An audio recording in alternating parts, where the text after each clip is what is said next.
बृजभूषण जी और पंडित जी गीता ज्ञान के सेशन के लिए सबसे ज्यादा जिस जगह पर गए हैं वो हैं अलग अलग हॉस्पिटल्स इसलिए कि वहां काम करने वाले डॉक्टर्स, नर्सेज और स्टाफ के अलावा वहां कोई भी खुशी से नहीं आता। हॉस्पिटल एक ऐसी जगह होती है जहां हर चेहरा उदास और परेशान नजर आता है। शायद यहीं पर भगवान को सबसे ज्यादा याद भी किया जाता है। और इतने सालों के एक्सपीरियंस के बाद पंडित जी इतना तो समझ ही चुके हैं कि इसी जगह पर आने वालों या काम करने वालों को गीता ज्ञान का सबसे ज्यादा फायदा हो सकता है, क्योंकि यहाँ मन सबसे कमजोर और टूटने की कगार पर होता है।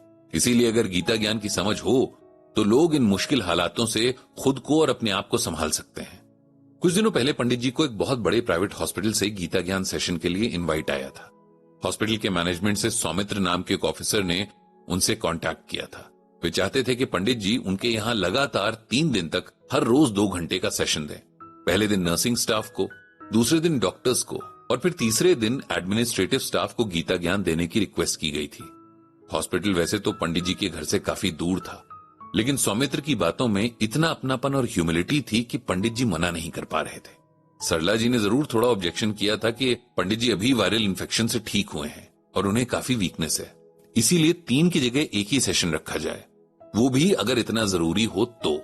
इस पर सौमित्र ने कहा कि उनके यहाँ स्टाफ इतना ज्यादा है कि सब एक साथ नहीं आ सकते और सबको एक साथ एक सेशन में बिठाने से हॉस्पिटल में काम रुक जाएगा। उन्होंने बताया कि इन 3 सेशंस में भी सिर्फ आधा स्टाफ ही मौजूद रहेगा, क्योंकि बाकियों को पेशेंट्स के लिए अवेलेबल होना है। पता नहीं क्यों, लेकिन पंडित जी का मन ना करने का नहीं हो रहा था। इसीलिए उन्होंने माहौल को हल्का बनाने के लिए सौमित्र से कहा कि अगर मुझे कुछ हो भी गया तो मैं हॉस्पिटल में ही रहूंगा, तो मेरे बचने की ज्यादा उम्मीद है। इस पर सौमित्र और सरला जी हंस पड़े। अगले दिन सौमित्र ने बहुत प्रोफेशनल तरीके से अपना बनाया हुआ सेशन का प्रोग्राम पंडित जी को मेल कर दिया।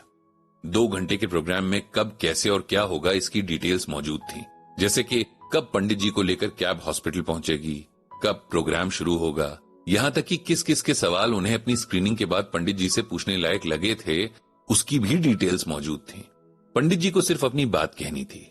बाकी सवाल जवाब राउंड के लिए हॉस्पिटल स्टाफ में से कोई एक उनकी हेल्प करने वाला था, जो ऑडियंस में से उनका नाम पुकारता, जिनके क्वेश्चन सिलेक्ट हुए थे और फिर वे पंडित जी से सवाल पूछ सकते थे।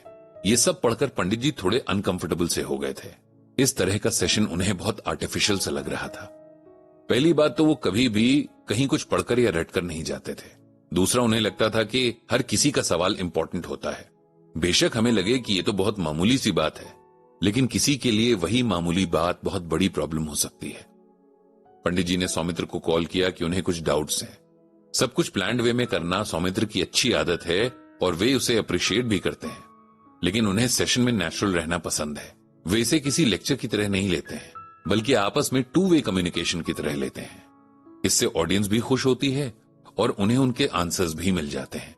सौमित्र ने उनकी इस बात को रिस्पेक्ट करते हुए कहा कि वो जैसा चाहें अपने तरीके से अपना सेशन कर सकते हैं। पंडित जी और सरला जी को लेने बिल्कुल सही टाइम पर हॉस्पिटल की तरफ से कैब आ गई थी।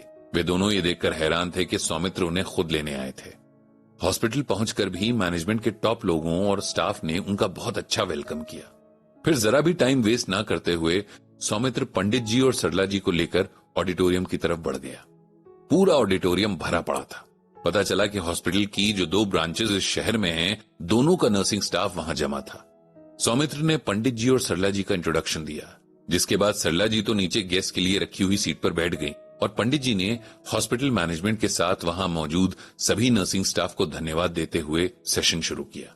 उन्होंने कहा कि डॉक्टर्स को भगवान का रूप कहा जाता है, क्योंकि वे सबकी जान बचाते हैं या बचाने की पूरी कोशिश करते हैं। और इस तरह देखा जाए तो आप सब भगवान के हेल्पिंग हैंड्स हैं, क्योंकि आप मरीजों की जान बचाने में डॉक्टर्स के साथ अपनी जान लगा देते हैं। आप सब डॉक्टर्स के आंख, नाक और कान का भी काम करते हैं, क्योंकि जो पेशेंट्स एडमिटेड होते हैं उनकी पल पल की खबर आप ही तो डॉक्टर्स तक पहुंचाते हैं। आपका रोल बहुत इंपॉर्टेंट है और हम सब आपके शुक्रगुजार हैं। इसके बाद पंडित जी ने उन सबसे रिक्वेस्ट की कि वे गीता ज्ञान में अपने जिस सवाल का जवाब ढूंढना चाहें उन्हें पूछ सकते हैं। ये सुनते ही एक साथ बहुत सारे हाथ खड़े हो गए।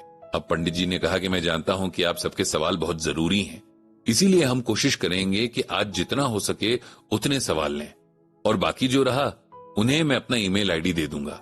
आप मुझे मेल कर सकते हैं और मैं पूरी कोशिश करूंगा कि आपको श्रीमद् भगवद गीता से जवाब ढूंढकर दे सकूं। ये सुनकर सबको तसल्ली सी हो गई थी। अब पंडित जी ने एक उठे हुए हाथ की तरफ इशारा किया। जिसने हाथ उठाया था वो बहुत यंग स्टाफ नर्स थी जिसका नाम भावना था। भावना उठी और उसने कहा कि पंडित जी, मैंने इसी साल नर्सिंग कोर्स पूरा किया है और मैं एक नर्स के तौर पर पिछले 6 महीने से काम कर रही हूं। हमारी ड्यूटीज अलग अलग जगह लगी रहती हैं और हमारी पूरी कोशिश होती है कि हम अपने पूरे नॉलेज और कैपेसिटी से पेशेंट्स की देखभाल कर सकें। हम सबके साथ प्यार और रिस्पेक्ट से पेश आने की पूरी कोशिश करते हैं, लेकिन कई बार कुछ ऐसे पेशेंट्स भी होते हैं जो बहुत रूड होते हैं, हमारे साथ डिसरिस्पेक्ट से पेश आते हैं और हमारे बहुत अच्छे से उनके साथ पेश आने पर भी हमारी कंप्लेंट कर देते हैं। ऐसे पेशेंट्स की वजह से मन बहुत खराब होता है और कई बार लगता है कि मैंने अपने लिए गलत प्रोफेशन चुन लिया है। पंडित जी, मुझे बताइए कि मुझे ऐसे में क्या करना चाहिए। भावना की बात से बहुत सारे लोग अग्री करते थे क्योंकि उन सबको रोज इस तरह के एक्सपीरियंसेस से गुजरना पड़ता था। पंडित जी ने भावना को बैठने को कहा और उन्हें उनके सवाल का जवाब देना शुरू किया। भावना, आप और आपके जैसे हर नर्सिंग स्टाफ को रोज ऐसे एक्सपीरियंसेस से गुजरना पड़ता है जो आपको परेशान कर सकते हैं। आपके मन में बहुत अच्छी इंट्यूशंस होने के बाद भी कुछ पेशेंट्स जब आपके साथ रूड बिहेव करते हैं तब आपको बुरा लगता होगा, लेकिन इसका यह मतलब नहीं है कि आप अपने आप पर या अपने प्रोफेशन पर शक करना शुरू कर दें। आप बहुत अच्छा काम कर रही हैं। आपको थोड़ा सा खुद को भी बार बार यही बात याद दिलानी होगी कि जो आप कर रही हैं वो इंसानियत के लिए सबसे बड़ा काम है। किसी की सेवा करना, किसी का दर्द कम करना। मैं जानता हूं कि आपके ऊपर बहुत प्रेशर होता है, लेकिन फिर भी आपको एक बात हमेशा खुद को समझानी होगी कि जो पेशेंट्स आपके साथ बुरा बिहेव कर रहे हैं वे बहुत बीमार हैं। तकलीफ ने उनका मन खोखला कर दिया है और जो मन कमजोर होता है वही सबसे ज्यादा शोर मचाता है। अगर आप ये सोचकर उनका ट्रीटमेंट करेंगे कि ये तन और मन दोनों से बीमार हैं और इस वक्त इन्हें आपकी सबसे ज्यादा जरूरत है, तब आपको इनके बिहेवियर से फर्क नहीं पड़ेगा। जैसे एक मां अपने बीमार बच्चे के चिड़चिड़ेपन का बुरा नहीं मानती, उसके चिल्लाने या हाथ पैर पटकने पर भी उसकी सेवा करना या उसे खाना और दवाई देना बंद नहीं करती, उसी तरह आपको भी सोचना होगा। तब आपकी परेशानी जरूर कम होगी। इसके बाद उन्होंने उसे श्रीमद् भगवद गीता से ये श्लोक सुनाया। ये जन्म माता प्रपद्यन्ते तांस्तो भव भजाम मम वर्तमानु वर्तन्ते ह्यूलाह पार्थ सर्वशः। यहां भगवान श्री कृष्ण अर्जुन से कहते हैं कि लोग जिस भी तरह से मेरी शरण में आते हैं मैं उसी के अनुसार उन्हें जवाब देता हूं। हे कुंती के पुत्र, जाने या अनजाने में हर कोई मेरे मार्ग का अनुसरण करता है।